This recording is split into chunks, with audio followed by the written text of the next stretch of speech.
ঈদুল ফিতরের সময় বাংলাদেশে সবসময় আপনি দেখেন যে শ্রমিকের একটি অসন্তোষ আমরা লক্ষ্য করি, কিন্তু মোটামুটি এবার সেটি আমরা লক্ষ্য করিনি এবং সরকার অত্যন্ত দক্ষতার সহিত এটি আমি মনে করি এটি পরিচালিত করতে পেরেছে।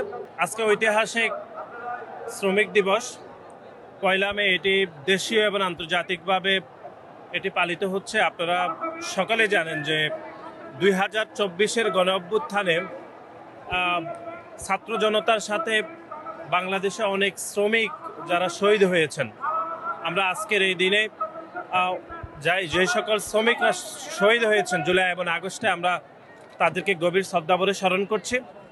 এটি আসলে একটা সার্বজনীন একটি দিবস, যেখানে বিকাশ পেমেন্টে 10,000 টাকার বেশি অফার, শপিং চলছে তো। পৃথিবীর সকল মানুষ, মেহনতি মানুষ, যাদের শ্রমে গামে এই সভ্যতা বিনির্মাণ হয়েছে, আমরা তাদেরকেও গভীর শ্রদ্ধাভরে স্মরণ করছি।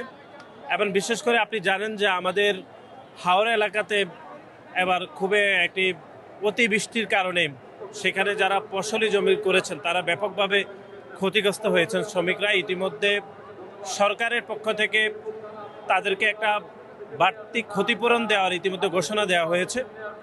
এবং বাংলাদেশে এবারে সবথেকে একটি সফল একটি কর্মযজ্ঞ হয়েছে যে ঈদুল ফিতরের সময় বাংলাদেশে সবসময় আপনি দেখেন যে শ্রমিকের একটি অসন্তোষ আমরা লক্ষ্য করি, কিন্তু মোটামুটি এবার সেটি আমরা লক্ষ্য করিনি এবং সরকার অত্যন্ত দক্ষতার সহিত এটি আমি মনে করি এটি পরিচালিত করতে পেরেছে।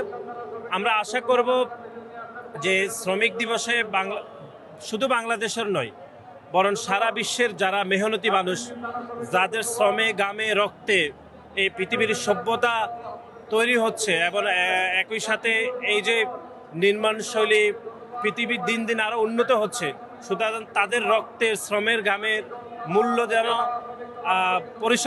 পরিশোধিত হয় এবং যারা রাষ্ট্র পরিচালনা করেন, দেশ পরিচালনা করেন, এটি আমরা প্রত্যাশা রাখব। এবং বাংলাদেশ জাতীয়তাবাদী ছাত্র দলের পক্ষ থেকে আমি আজকে আন্তর্জাতিক শ্রমিক দিবস উপলক্ষে সবাইকে শুভেচ্ছা জানাচ্ছি। বিশেষ করে এটি আমাদের শ্রমিক দলেরই প্রোগ্রাম। আমাদের দলের চেয়ারম্যান, গণপ্রজাতন্ত্রী বাংলাদেশ সরকারের মাননীয় প্রধানমন্ত্রী আজকেই প্রথম একটি ওপেন জনসভায় বক্তব্য দিবে প্রধানমন্ত্রী নির্বাচিত হওয়ার পরে।